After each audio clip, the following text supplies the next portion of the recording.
நம்ம ஸ்பீட் அடிக்கிறப்போ என்னெல்லாம் பண்ணணும் அப்படின்றத இந்த வீடியோவில் பார்ப்போம். இது உங்களுக்கு ஸ்பீடை இன்க்ரீஸ் பண்ணவும், மிஸ்டேக் இல்லாமல் ஸ்பீட் அடிக்கவும், உங்களுக்கு ஃபஸ்ட் பேப்பரில் மார்க் ஸ்கோர் பண்ணவும் உங்களுக்கு யூஸ்ஃபுல்லாக இருக்கும்.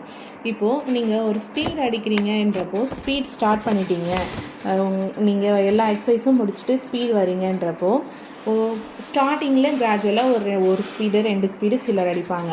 ஆனால் எப்பொழுதுமே நீங்கள் ஸ்பீடு வந்துட்டீங்கன்றப்போ ஒரு 1 வீக் கூட நீங்கள் 1-2 ஸ்பீடு அடிச்சிடலாம்.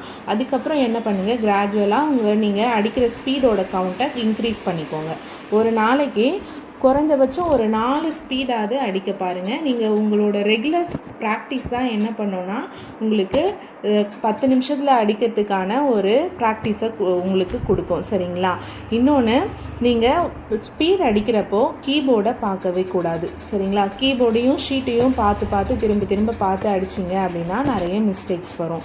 அதுக்கடுத்து என்ன பண்ணணும் அப்படின்னா, நீங்கள் பொசிஷன், உங்களுக்கு கைட்லைனுன்னு இருக்குது இல்லைங்களா, ASDFG அப்படின்னு சொல்லிட்டு, இந்த சைடு செமிகோலன் LKJHJ அப்படின்னு இருக்குது இல்லைங்களா, இந்த இடத்துல இருந்து உங்கள் கையை எடுக்கவே கூடாது. அப்படி எடுக்காமல் இருந்தீங்கன்னா உங்களுக்கு கை கரெக்டாக பொசிஷனில் மேலே கீழே போயிட்டு வரும்.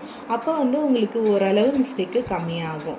இன்னொன்று, நீங்கள் இப்போ ஸ்பீட் ஷீட்டு பார்க்குறீங்க இல்லைங்களா, ஸ்பீடை பார்த்து அடிக்கிறதுக்காக ஒரு சிலர் புக் வச்சுருப்பாங்க, ஒரு சிலர் ஷீட் வச்சுருப்பாங்க. அந்த ஷீட்டில் தான் உங்களோட ஃபுல் ஃபோக்கஸ் இருக்கணும். நீங்கள் உங்கள் முழு கவனமும் உங்கள் ஸ்பீட் ஷீட்டில் தான் இருக்கணும். கை கரெக்டாக இருக்கா, பொசிஷனில் இருக்கா அப்படின்னு சொல்லிட்டு கீபோர்டையோ இல்லை ஷீட்டையோ திரும்பி பார்த்து அடிச்சிங்கன்னா கண்டிப்பாக நிறைய மிஸ்டேக்ஸ் வரும். அதுக்கப்புறம் இன்னொன்று, நீங்கள் ஸ்பீட் ஷீட்டில் பார்த்து அடிக்கிறப்போ என்ன பண்ணணுன்னா, நீங்கள் ஒரு வேர்டாக அதை படிக்கக்கூடாது. ஒரு லெட்டர், உங்கள் கண் லெட்டர்ஸை தான் பார்க்கணுமே கண்டி வேர்டாக பார்க்கக்கூடாது. லெட்டர்ஸை பார்த்து நீங்கள் அடிச்சிங்க அப்படின்னா உங்களுக்கு மிஸ்டேக்ஸ் கம்மியாகும். அதுக்கப்புறம் பெல் சவுண்டு, நீங்கள் இப்போது நமக்கு மார்ஜின் எவ்வளோ ஸ்பீடுக்கு 10லேருந்து 70 இல்லைங்களா. இப்போது 10லேருந்து 70னா உங்களுக்கு நீங்கள் 70 ரைட் சைட் கார்னர் 70 செட் பண்ணியிருந்தீங்கன்னா உங்களுக்கு கரெக்டாக 65வது டிகிரியில் பெல் சவுண்டு கேட்கும். அப்படி கேட்குறப்போ நீங்கள் பெரிய வேர்ட்ஸ் எதுவும் ஸ்டார்ட் பண்ணாமல் அதுக்குள்ளே அடிக்கிற மாதிரி வேர்ட்ஸ் இருந்துச்சுன்னா அடிங்க.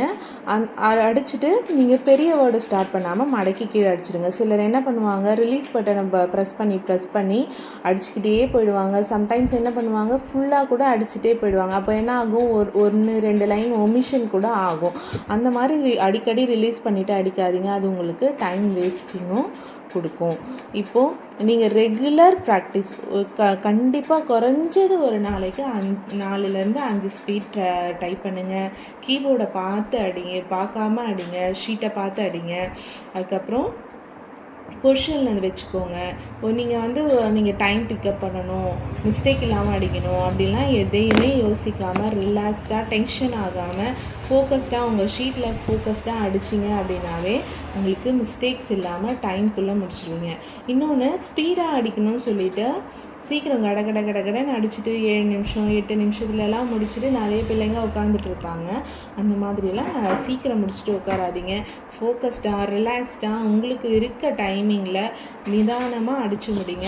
உங்களுக்கு ஸ்பீட் ப்ராக்டிஸ் பண்ணிவிட்டு ஒரு 4 ஸ்பீட் ப்ராக்டிஸ் பண்ணிங்கன்னா ஆட்டோமேட்டிக்காக டைம் பிக்கப் பண்ணிடுவீங்க.